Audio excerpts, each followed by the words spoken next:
할렐루야. 3월 21일 토요일 묵상 말씀 시간입니다. 금요일 저녁 혹은 토요일 함께 주님의 말씀 붙잡고 주님 앞에 엎드리는 모든 이에게 하나님의 크신 은혜가 함께 하시기를 기도드립니다. 함께 찬송합니다. 찬송가 32장입니다. 찬송가 32장 함께 찬송합니다.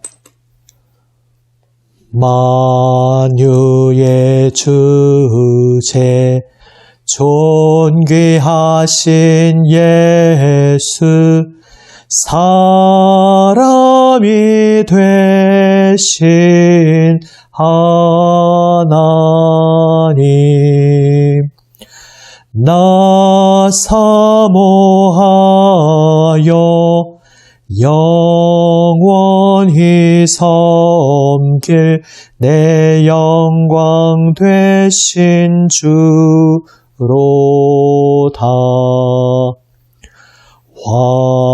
화려한 동산 무성한 저수목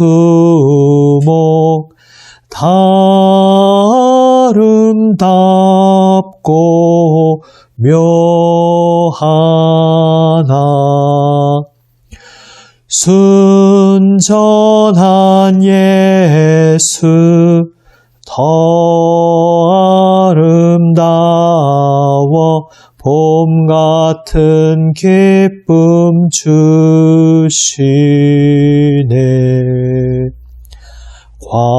광명한 해와 명랑한 저 달빛 수많은 별들 빛나나 주 예수 빛은 더 찬란하여 참 비교할 수 없도다.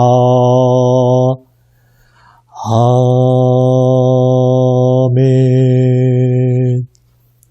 기도하시겠습니다. 아버지 하나님, 생명 되시는 주님 앞에 엎드립니다. 주님 말씀만 사모하며 기다립니다. 저희의 귀를 열어주시고 마음을 열어주시어 주님 음성 듣게 하여 주시옵소서. 주님 마음 깨닫게 하여 주시옵소서. 이 시간도 오직 주님 바라며 기다리오니 주님 거룩하신 생명 말씀으로 저희의 마음을 새롭게 하여 주시옵소서.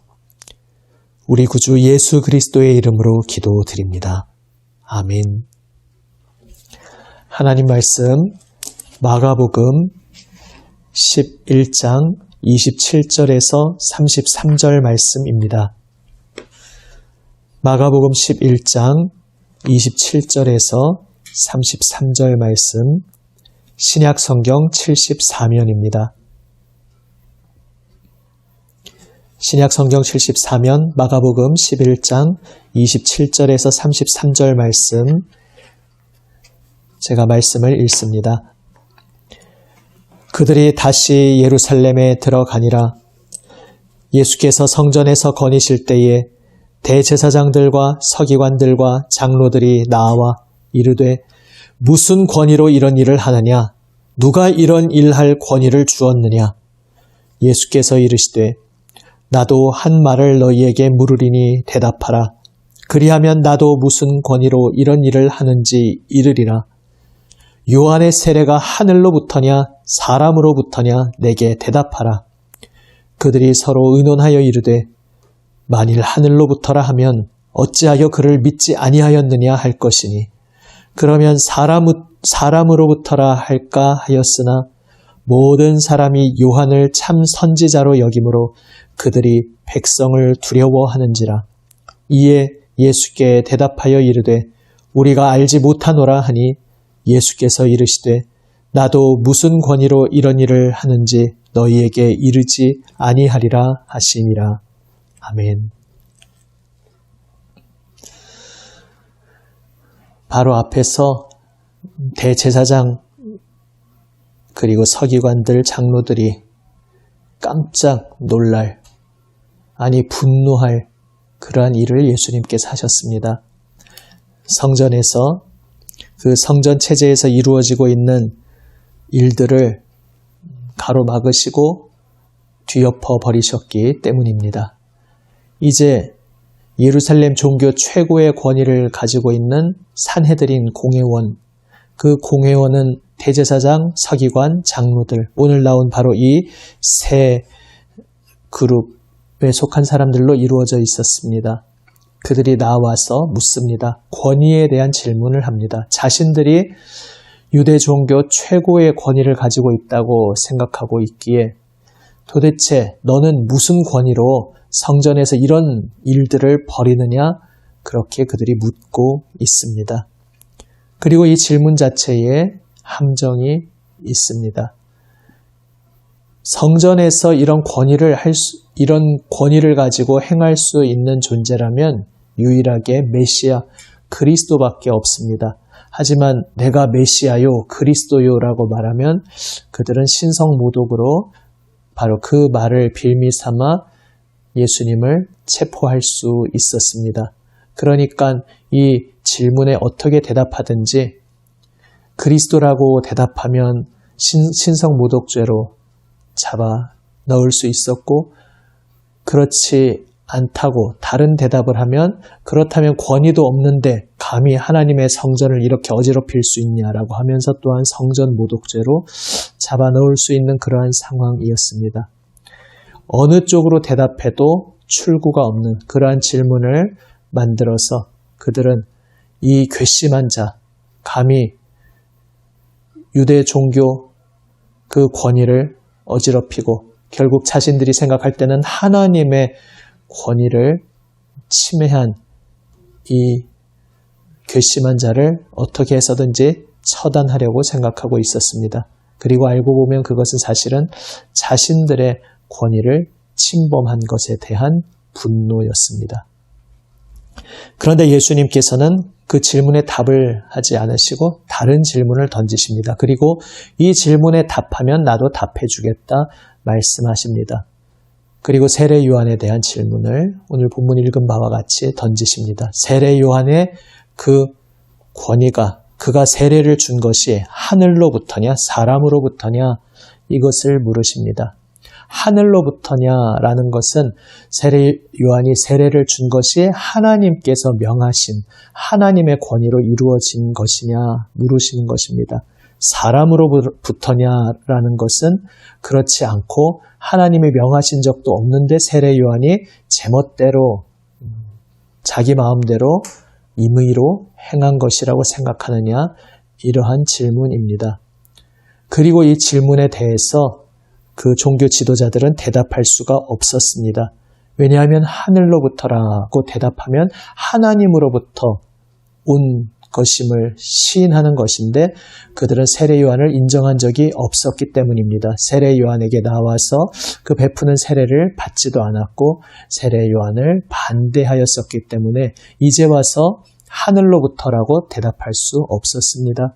그렇다고 해서 자신들의 본심대로 사람으로부터다, 하나님이 명하신 적도 없는데 세례 요한 자기가 멋대로 한 것이다, 이렇게 대답할 수도 없었습니다. 오늘 본문이 말씀하고 있는 바와 같이 백성들이 요한을 하나님으로부터 보냄받은 참 선지자로 다 인정하고 믿고 있었기 때문입니다. 그런데 종교 지도자들인 자신들이 그것을 정면으로 거부하면 아무리 자신들이 최고의 권위를 가진 지도자라 할지라도 백성들로부터 공분을 살까 두려워했던 것입니다.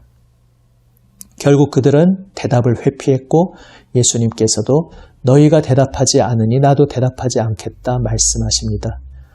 무슨 이야기입니까? 사실 예수님은 나중에 체포당하시어 신문 받으실 때에 이 질문에 대해 명확하게 대답을 하십니다. 그리고 그 대답을 참되게 하는 그 순간은 바로 죽음으로 걸어가는 시작점이 되었습니다. 그 때가 되기까지 예수님은 아직 공개적으로 선언하지 않으십니다. 아직은 때가 아니었기 때문입니다. 그런데 예수님께서 그러면 이 순간을 모면하고자 이런 질문을 역으로 던지신 것이냐?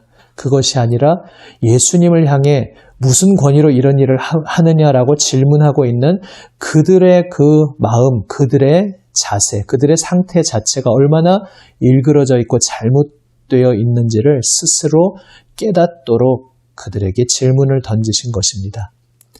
그들은 자신들이 믿는 소신대로 떳떳이 말하지 못하고 있는 자들이었습니다. 정말로 자신들이 믿기로 세례 요한이 하나님으로부터 온 자가 아니고 자기 멋대로 한 것이라고 생각되면 백성들 앞에서 담대하게 선언하고 그 자는 잘못된 자니 따르지 말라고 말하고 가르쳤어야 합니다. 하지만 백성들의 눈을 두려워하며 그들은 그렇게 자신들이 생각하는 속내를 정직하게 드러내지 못하였습니다. 그러면서 그저 세례 요한을 향하여 반대하는 마음, 적개심만 가지고 있다가 헤롯 왕에 의해 그렇게 해결되어서 다행이라고 그들은 생각하고 있었을 것입니다. 그들은 비겁한 자리에 있었습니다. 내가 정말 진리라고 믿는다면 그 진리를 담대히 선언하고 자신의 생명을 걸고 자신이 바라보는 그 진리를 위해 헌신했어야 할 터인데 스스로 지금 대답하지 못한다는 모습 자체에서 자신들이 진리를 바라보며 진리를 따르고 있는 것이 아니라 진리가 아닌 헛된 어둠의 자리에 있다는 것을 지금 스스로 폭로하고 있는 것입니다. 사실 당시의 종교 지도자들이 세례 요한을 받아들이기가 쉬운 것은 아니었을 것입니다. 예수님을 받아들이기에 쉬운 것은 아니었을 것입니다. 갑자기 광야에 나타나서 그곳에서 세례를 받는 거기에 하나님의 죄 용서하시는 행동이 연결되어 있다고 말하는 요한의 음성은 당시 종교 지도자들로서는 말도 안 되는 파격적인 외침이었습니다. 자신들의 종교 체제 하에서는 오직 성전 안에서 대제사장의 권위 속에서만 오직 하나님의 죄 용서함의 사건이 일어나는 것이었기 때문입니다. 그러니까 외모로 보면 여기서 외모라는 것은 어떤 겉모양을만을 말하는 것이 아니라 어떤 조건, 눈으로 보이는 그러한 것들을 말합니다. 눈으로 보이는 그러한 외모, 조건으로 볼 때 종교 지도자들의 자신들의 틀과 관념으로 세례 요한을 받아들이기는 쉬운 것은 아니었습니다. 예수님에 대해서도 마찬가지였습니다. 호련히 나타나서 무언가 여러 가지를 가르치는데 자신들이 생각했던 것과는 너무나 다르게 느껴지는 그 가르침을 그렇게 쉽게 받아들이기는 어려웠을 것입니다. 그러나 그렇다고 해서 그것이 그들의 변명이 될 수는 없었습니다.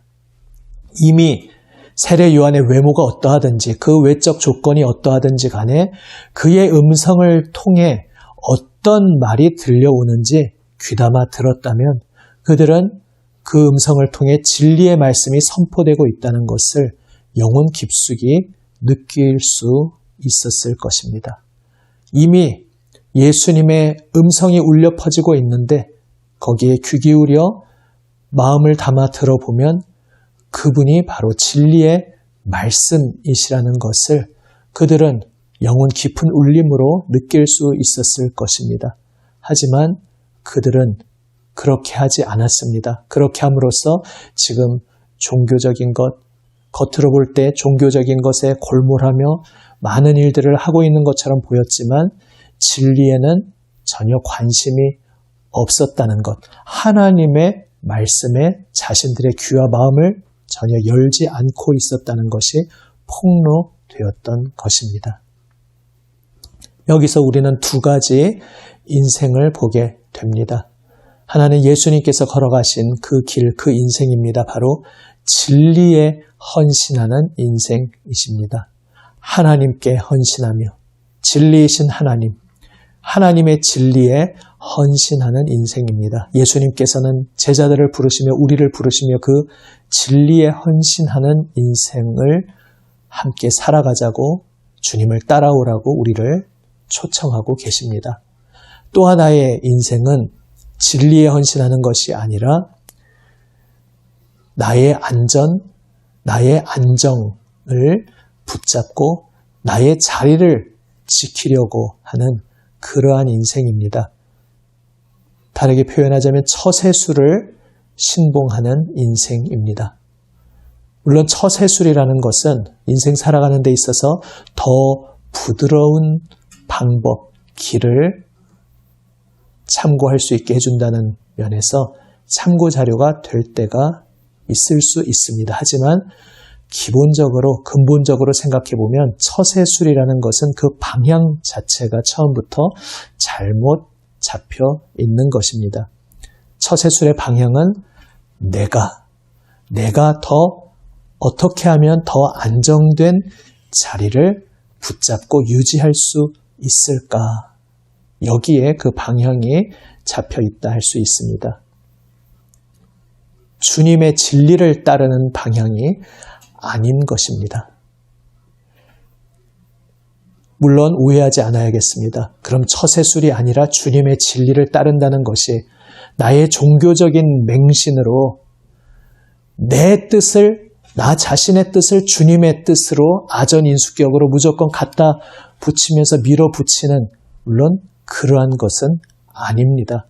오히려 진리에 헌신한다는 것은 날마다 옛사람을 벗어버리고 주님 말씀 앞에 겸손히 날마다 엎드리는, 그래서 내가 어제 붙잡았던 그 길이라 할지라도 나의 연약함 속에 또 내가 무언가 어긋나고 있을 수 있음을 주님 앞에서 솔직히 인정하면서 날마다 주님 말씀 앞에 다시 나아와서 날마다 나 자신이 주님 말씀 앞에서 상대화되고 내가 절대적이라고 주장하던 자리에서 겸손히 내려와서 내가 상대적으로 상대화되고 주님 말씀 앞에서 내가 날마다 깨트려지고 부서지면서 주님 말씀이 날마다 나를 새롭게 하시도록 재구성하시도록 주님 앞에 엎드리는 것, 바로 이것이 진리에 헌신하는 인생인 것입니다. 우리가 인생 살아갈 때에 나는 지금 무엇을 붙잡고 살아가고 있는지 오늘 우리 자신을 돌아보기 원합니다. 진리에 헌신하고 있는 그 길, 바로 그 길이 예수님과 함께하는 길입니다. 예수님의 음성 앞에 겸손히 엎드려서 주님의 말씀, 그 진리의 말씀임을 믿고 그 진리의 말씀 앞에서 날마다 겸손히 엎드려 날마다 깨어지고 날마다 부서지며 그 말씀에 나를 전 존재를 온전히 맡기는 진리에 헌신하는 인생을 날마다 살아가는 우리 모두가 되기 원합니다. 우리의 옛사람은 순간순간 계속 끊임없이 그 반대의 또 다른 삶을 택하려고 합니다. 그럴 때는 당시 종교 지도자들이 그러했듯이 주님의 진리의 말씀이 들려오지 않게 됩니다. 겉으로는 하나님을 표방하고 종교적 진리와 교리를 붙잡고 내세우는 것 같지만 정작 나에게 말씀하여 주시는 하나님의 참된 음성을 놓치고 어둠 속에서 내가 하나님의 말씀을 잘 따르고 있다고 착각하게 될 수 있습니다. 지금 나는 날마다 진리의 말씀 앞에 깨어지고 있는지, 아니면 내가 무언가 느끼고 깨달았던 것, 비록 그것이 진리의 빛 아래에서 분명히 내가 들었던 것이라 할지라도 어느새 나의 연약함 속에서 내가 그것을 화석화된 채로 붙잡고 있으면서 진리의 말씀을 듣는 데에 오히려 방해되는 것으로 그렇게 나의 귀를 막는 그러한 것으로 만들어버리고 있지는 않은지 우리 자신을 돌아보기 원합니다. 주님의 말씀 앞에 겸손히 날마다 엎드리며 주 예수님의 손에 붙들려 살아가는 우리 모두가 되시기를 주님의 이름으로 축원합니다. 아멘. 이제 주님 말씀에 응답하며 함께 기도하며 나아가기 원합니다. 먼저 주님의 말씀 가운데 오늘 나에게 깨닫게 하시는 것, 나에게 들려주시는 그 음성을 붙잡고 주님 말씀 앞에서 내가 산산이 깨어지고 부서지며 겸손히 주님 말씀으로 날마다 새롭게 태어나게 하여 주시옵소서. 주님 앞에 간구하며 응답하며 나아가기 원합니다. 또 함께 기도할 제목들 있습니다. 우리 한 주간 계속 기도해 왔듯이 또 지금 금요일 저녁 혹은 토요일 또 함께 더욱 집중해서 기도하면 좋겠습니다. 확진자의 추세가 조금 안정화되어 가는 듯 하지만 그것이 아직 안정화라고 장담할 수는 없는 상황입니다. 그리고 두 자리로 떨어졌다가 또 세 자리로 조금 또 늘어나 있습니다. 일단 각 지역에서 계속해서 전파, 감염되는 것이 잘 차단되어야 하겠습니다. 그래서 더 이상 감염이 확산되지 않도록 그리고 지금 질병 가운데 고통받고 있는 이들 속히 깨끗이 회복되도록 주님께서 긍휼의 손으로 붙들어 주시고 치유하여 주시고 온 국민을 지켜 보호하여 주시옵소서. 온 국민의 건강을 위해서 함께 기도하기 원합니다. 정말 자신의 모든 삶을 던져서 질병의 회복을 위해서 또 방역을 위해서 헌신하는 귀한 분들이 너무나 많습니다. 특별히 자신에게 무슨 유익이 생기지도 않음에도 불구하고 헌신적으로 봉사하시는 분들이 너무나 많습니다. 이 모든 이들 주님께서 이 길어지고 있는 시간 속에서 지치지 않도록 주님께서 새 힘 주시도록 기쁨으로 붙들어 주시도록 함께 기도하기 원합니다. 특별히 그 방역과 치료에 직접 이제 동참하고 있는 분이 아니더라도 온 국민이 직간접적으로 또 함께 참여하고 있는 것입니다. 자신의 여러 가지 생계와 경제적인 어려움 속에서도 또 함께 협력하고 속히 온 나라 국민이 건강해지는 것을 위해서 함께 마음을 모으고 있는 우리 온 국민이 또 함께 협력하고 서로 돕고 이 길을 걸어가고 있습니다. 다 너무나 힘든 시기인데 이 시간 속에서 각 사람의 마음에 주님께서 위로를 주시고 소망을 주시고 또한 필요한 것들을 채워주시면서 이 시간들을 담대하게 강건하게 잘 이겨나갈 수 있도록 우리 국민들 모두를 위해서 기도해 주시고 또 이 경제적인 어려움에서 건져주시기를 간절히 기도하며 나아가기 원합니다. 이러한 때에 이 나라 온 국민이 마음을 하나로 하여 주님 앞에서 겸손함 속에 또 이 시간들 더욱더 우리 온 나라와 국민이 정서적으로 정신적으로 더욱더 강건하고 건강해지는 그러한 시간이 되게 하여 주십시오. 또 기도하며 나아가기 원합니다. 우리 온 성도들을 위해서 기도합니다. 이 시간 정말로 주님 앞에서 건전하고 건강하고 강건한 성숙한 믿음의 길이 어떠한 것인지 날마다 더욱더 발견하고 그 믿음으로 주님 말씀 앞에 충성되게 응답하며 나아가게 하여 주시옵소서. 기도하기 원합니다.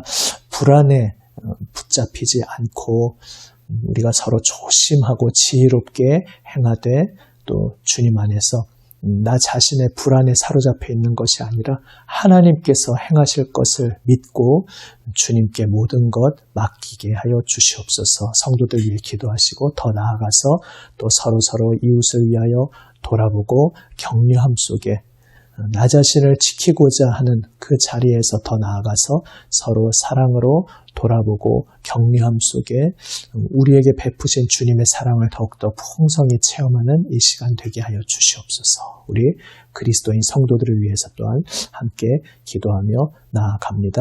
나라와 지도자들 위해서 기도합니다. 이 시간 현명한 정책으로 이 모든 일들 잘 대처할 수 있도록 그리고 정말로 나라와 국민을 위하여 올바른 방향으로 함께 잘 매진할 수 있도록 주님께서 인도하여 주시옵소서. 기도합니다. 우리 특별히 만수동 또 인천 지역 우리에게 또 연결시켜 주신 이 귀한 지역과 주민들을 위해서 계속해서 함께 기도합니다. 함께 기도하시겠습니다.